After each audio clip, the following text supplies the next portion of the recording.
Hello guys, good day and how you guys doing? I hope everyone is fine. So, if you are someone like me who is addicted to the internet, someone who spends most of his time watching the news and reading through articles, then you will understand that there comes a time when you are online, you come across a video that really gets you. The video or the information makes you wonder if all what you know is true. You start thinking if all what you thought you knew is actually true or not.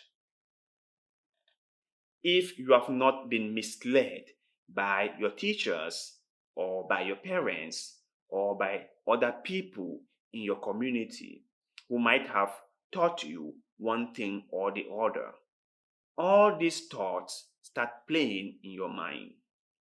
So, before I continue with this conversation, I want you guys to watch this video. Please watch. Here's a word of knowledge that you can cash in as we reflect on yesterday and what persists in our world today. There are basically two economies in the world, and every nation on the face of the earth fall under either of them. These are the knowledge economy and the religion economy. The rich and prosperous nations of the world belong to the knowledge economy, while the poorest and poverty-stricken nations of the world belong to the religion economy. The knowledge economy is one that engages the brain, asks questions, relevant questions, and prefers solutions to problems. The religion economy is one that blackmails God and dumps every responsibility on Him. The knowledge economy tasks the brain, while the religion economy numbs the brain. Japan, for instance, is a knowledge economy. It has no natural resources, but it is a prosperous nation and one of the richest on the planet. At least 6 of every 10 cars on Africa's road today are Japanese made. Japan is not a religious economy, but it is one of the most corrupt free nations. China, on the other hand, is not a religious economy, but nations that ignore China does so at their own peril. African countries fall under the category of religion economy. More so than others, African countries are endowed with the majority of the natural resources on the face of the earth, yet also among the poorest. Africa wears proudly the badge of the poverty capital of the world, with endless corruption. It is also one of the most religious continents on the planet. God watches in disgust as we mortgage our brains. But here is the irony. The two major religions of the world, Christianity and Islam, emanated from Israel and Saudi Arabia, respectively. But none of those two nations fall under religion economy. None. One of the evidences of their subscription to knowledge economy is the yearly pilgrimages that generates for them revenues in billions of dollars.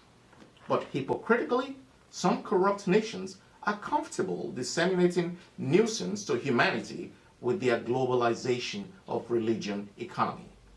There's a reason He gave man brain and instructed him to subdue the earth. So, my people, like I have said in my previous videos, I am not against religion.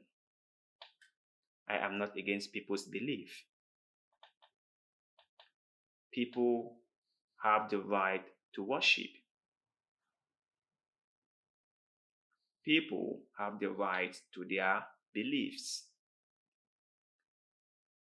But sometimes you cannot help but wonder if what you believe in is actually making your life better.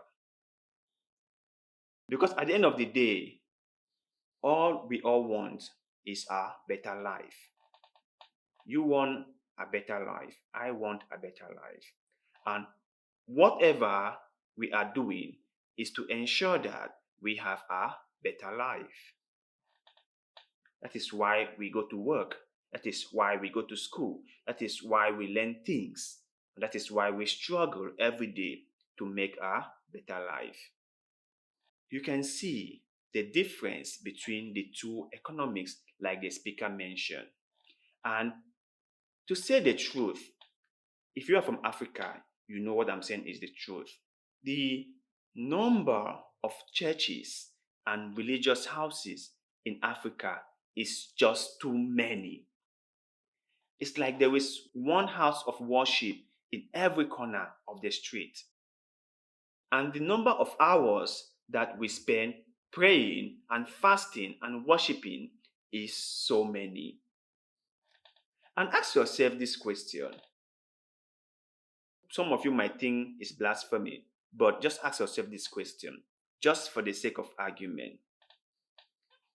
If prayers alone could change our lives, won't our lives be changed by now? Now ask yourself, if just prayer alone could change our lives, could make us successful people, could pave our roads, could provide us with constant electricity, won't it be done already, given the number of hours we spend fasting and praying? Also ask yourself, if just praying alone could make us become successful, why is it that your preachers invest?